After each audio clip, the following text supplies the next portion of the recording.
Wish TV is proud to honor teachers in Central Indiana She is an inspiration to all of us. He's always smiling. who go above and beyond, He's done so many things for so many people. He's inspirational. making a difference, He's always taught me to believe in myself and never get down on myself. Everybody's biggest cheerleader. and deserving of recognition for their outstanding efforts in I education. love the people that I work with, and to know that I've made an impact on somebody's life, it is truly a great honor. It's an honor. I love what I do, and the kids are the ones who make it work. I'm like just so taken aback because I love them so much. The fact that, they love me just as much just means a lot. Sorry, you're gonna have to cut that part out. And you are our winner. Oh, thank you so much. From Wish TV and the All Indiana Podcast Network, this is the Golden Apple Awards podcast.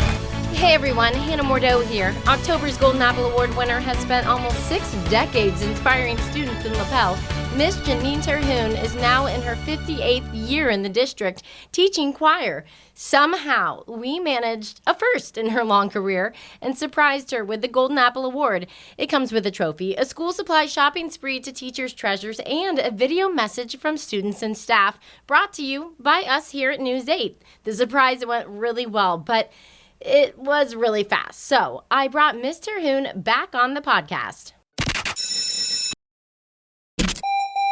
Miss Jeannine Terhune, welcome to the podcast. How are you doing? I'm doing fine. Thank you. So your Golden Apple aired about a week ago. How have you been feeling since it happened, since we surprised you, and since you saw the story on TV? Well, I learned an interesting thing about myself. I'm in front of people all the time, introducing programs, doing things with students. And what I learned was those things don't bother me at all. But believe it or not, I do not like being the center of attention. And so at first, I just went around saying, that's okay. I'm sorry. That's the 1 minute bell. Yeah. And finally, a friend of mine said, Jeannine, just stop it. Just say thank you. And I was like, okay. And it has been great hearing from so many students, former students, who have gone on everywhere. I was shocked that an Indianapolis news station could reach so far. Oh, that's amazing to hear. And I'm sure it's a hard thing when you, as a teacher, give of yourself to others, and you're always talking about your students and how great their show is. So I can imagine the spotlight on yourself being a little bit hard, but Right. you so deserve it. Thank you. One of the main things, though, 58 years in Yeah. Lapel, what has that been like? Well, when I came here, I planned to stay 2 years. And I don't know, I just made some really good friends, and it just started to feel like home. And so I just stayed. You mentioned to me that you love teenagers and the energy that they yeah. give you. Oh, yes. Talk about, again, what keeps you coming back every single year? Well, after going through the pandemic, that was so hard. And like my top group, the show choir, couldn't do the things that have made it really fun. And when you have a bunch of students, that year I had over 100 students in 3 different choirs, and they all were seated 6 feet apart with masks on. And so it's really hard to get people to really sing because they feel like they're doing a solo performance. Mm-hmm. So after that, I just don't know, I want to keep doing this.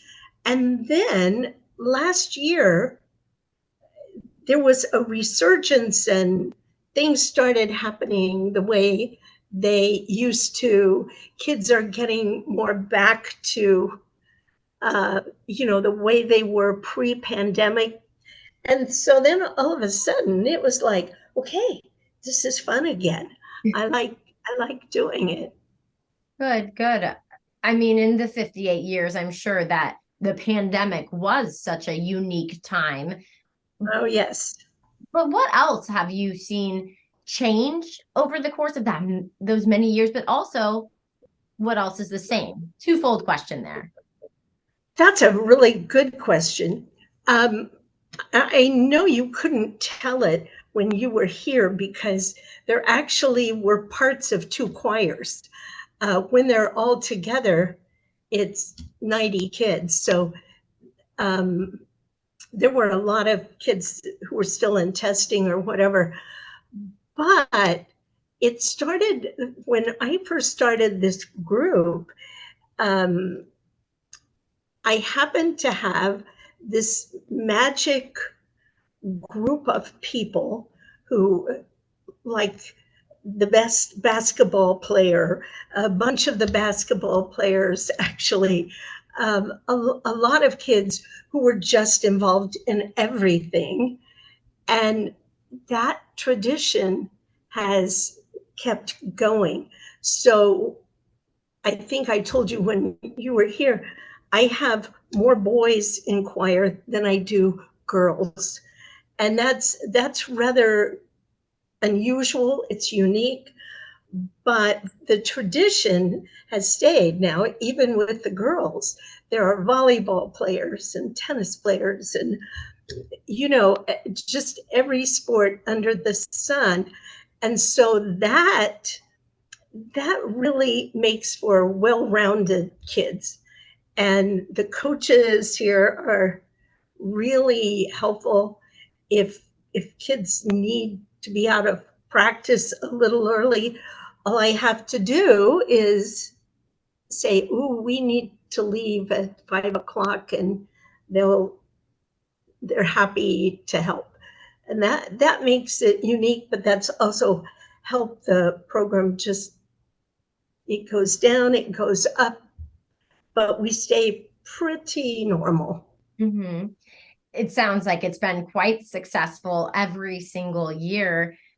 What is your take about the importance of music to make a well-rounded student, a well-rounded high schooler? Well, many years ago, I got a letter. It was before email. I got a letter from a former student, and he said, "I think of you every time I get up to address the jury," because he's a trial lawyer. And it was something like, the experience of being in front of crowds and performing makes you not so afraid. It gives a confidence, I think. That took me by surprise. That's one of those things that just happened. But I do know being involved in music, whether it's band or choir or any kind of performance thing, is really good for making people confident in front of people and not, being instantly afraid. And a lot of it too is self-discipline. You have to practice, you have to do certain things. And that's a good thing, to have that good work ethic, no matter what you're going to end up doing. A lot of life lessons sort of encompassed in show choir. Right. And I always try to make sure kids know in music, it doesn't matter whether you're singing or playing an instrument. When you get older, those are things you can still do. You can join a community band, a community choir, sing in a church choir, sing wherever. It's a lifelong thing. On that note, some of your coworkers told me you are quite involved in the community. You bring music to your own church choir. Is that correct? Right. And this morning I came from the preschool because on Monday mornings I sing with the 3, 4-year-olds. And that is so fun. They are a whole different type of thing, a whole different kind of music, but it's just really fun to watch them. I love that. Why is it so important to you to be so involved in the community? Because your students also say that you bring your choir program to other schools and show them what it can be. Why is it so important to you to instill this in your students, but also in the broader area? Well, one of the most popular things that the show choir does is every spring we go on a 3-day tour and we sing in other schools. And we've started sort of saying middle schools are the best ones to go to, because part of that show, kids come up, just give their first name and tell what they're involved in. And so when all these girls start coming up saying, I'm a cheerleader, I play volleyball, I play tennis, whatever, and the guys are, well, I'm a basketball player. I always have a lot of football players. I'm not sure how that happens, but football, whatever, wrestling, swimming, you name it. I see kids in other schools where they may have 25 girls in choir and 4 boys. And it's like, hey, you can do all of this. It's up to you.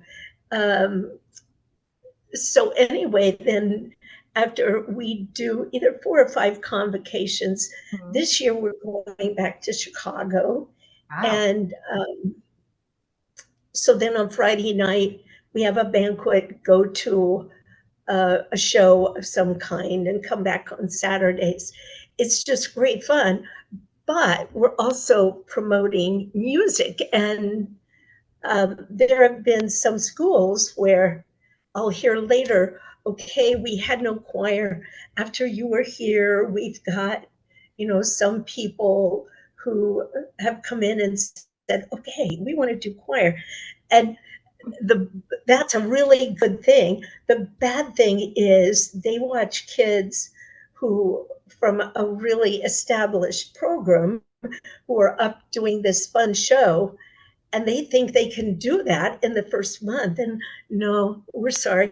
It does take a while, but some of them have still kept going.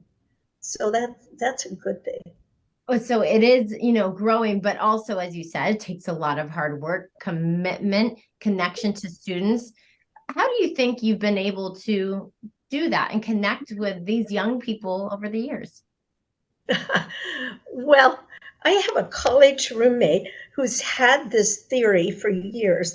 I grew up with 3 brothers. She said, that's why you get along so well with the guys. You're not intimidated by them because you grew up with 3. But I think it's the kids themselves, who sort of are the ambassadors saying, oh, you should do this. And in fact, a couple years ago, I was really, after the pandemic, I was really wondering, okay, is this going to keep going? Mm-hmm. And an 8th grade basketball coach who'd been in show choir had encouraged some guys he was working with. You should really do that. Stay in basketball. That's great. But being in show choir is a whole different thing. And they are amazing now as sophomores. So every time it seems like, okay, we're losing ground, someone like that comes along and it's, whoa, here we are again. And then they pass it on. So I think about the kids, less about me. But you've kind of honed them in to be those ambassadors. I mean, you had to have done something from the start to make them each over the years recruit and become the ambassadors for the program. So I think it is a great testament to you and the hard work you put into them. Thank you. You know, you were talking about the pandemic. I can imagine choir would be one of those hardest subjects to teach from afar, not together. It is such a we're in this together situation. I was one of those kids in choir and show choir, but I am not a good singer. I was afraid to sing out loud. So I bet that was really hard. And that's Yes. a new obstacle, I'm sure, even though you've had a span of years of teaching. How did you overcome that? And how did you maybe look back at the tools that you've learned over such different generations to handle it? Well, we did a lot of things where I would show videos of different things, music things. When we were encouraged to not sing so much, then it became almost a modern music history type of thing, where you know, I would try to show as many different kinds of music as I could find. And YouTube became my best friend because you can find almost anything on there. So we talked a lot about music, how it keeps changing. And the more it changes, the more it stays the same, you know, going back to things. But for every teacher, it was hard to keep kids involved. But we're getting back there. Yeah. You clearly, though, love what you do. We chatted a bit after the surprise, and you said you always wanted to be a teacher, but you didn't necessarily know you could be a music teacher. Tell us about your journey. Yeah, I was going to be an English teacher, which now I know I would have been really bad at that. I like teaching music because every year the curriculum is different. You don't repeat. Just last week, I had this conversation with some kids in my show choir. They were wanting to redo a couple songs we did last year because they were so much fun to do the choreography to. And I said, no, we're going to do some other fun things. And next year you will come back saying, oh, can we do that? It was so much fun. And so finally it was like, no, you just keep growing. You keep doing different things. And I should point out one reason for the success here are the choreographers I have, because they are amazing. I've worked with both of them for 30 years, and they just keep coming back to Lapel. They like the Lapel kids. But like one of them is Ron Morgan, who works at Beef and Boards, and when he comes, he teaches dance. So I mean, and the other person, Damon Brown, is they are both so good, and that's a huge part because the kids love to dance. It sounds like you guys are always keeping the kids and students in mind and what's maybe in their best interest when saying, hey, we're not doing the same songs as last year. A lot of your students, though, said you are open to listening to them and their songs suggest. Yeah. Yeah. I listen to their suggestions. Very often what they want to do, there's no arrangement for it. And so I'll say, we'll just have to wait on that, because sometimes in 6 months it does happen. But sometimes I do take their suggestions. So it's, yeah, it doesn't hurt to listen. Yeah, listening seems like a big aspect of being a teacher. We spoke a little bit in the story about any advice you might have for other teachers. We need more teachers like yourself who are committed to teaching our students. What would you want people to know maybe about how we could get and keep some teachers just like yourself? Oh, well, I've only taught in Lapel, so I don't know what it would be like to be in a different school. But if you're teaching something you really love, I know there are some teachers here who are just amazing because I can see they get excited when they talk about their subject area. So if you're really excited about something, just think about being able every day to do something you love. And some days will be better than others, that's for sure. But in the long run, if you're doing something you really enjoy, that sort of makes you think less about the pay or the schedule, whatever. And I try to tell kids when I see they have a real aptitude for something, whether it's music or something else, I always try to encourage them, look into this, see if maybe this might be a good fit for you. We spoke to some of your former students who then became music teachers. Right. Because of you. Yeah. So you're clearly impacting people's lives and encouraging them to follow in your footsteps. What do you hope, and you have a long legacy there at the school now, but if one day you decide to step away, when that comes, what do you hope will happen with the choir program and your legacy there? Oh my goodness, I want it to continue. I want that tradition to continue because it's something that makes Lapel very special in my mind, to have so many kids who are well-rounded. It just needs to stay that way. And I think whether kids are in band or choir or theater productions, I got this really kind email from a former student the other day, and the last line was, I was a teenage girl who had no confidence, and I found a place where I felt I belonged, and it made me feel special.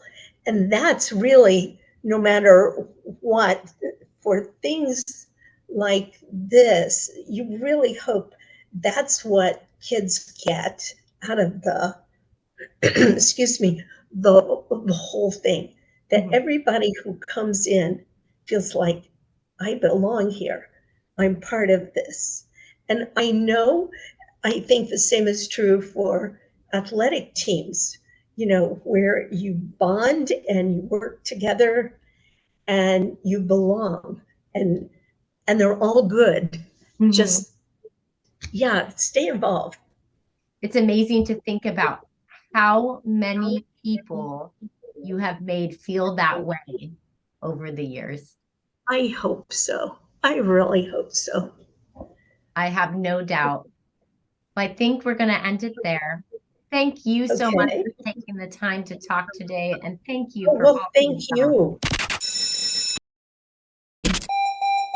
From Wish TV, I'm Hannah Mordeau. We're going to continue honoring teachers here in Central Indiana who go above and beyond to make a difference in children's lives. So if you know a teacher who deserves recognition, please nominate them for the Golden Apple Award. It is so easy to do. Just send in a detailed nomination to wishtv.com/goldenapple and listen for the next winner right here on the All Indiana Podcast Network. The Wish TV Golden Apple Awards podcast. Nominate a teacher and learn more at wishtv.com now. Be sure to follow and subscribe to this podcast and discover even more great podcasts now on the All Indiana Podcast Network at allindianapodcastnetwork.com.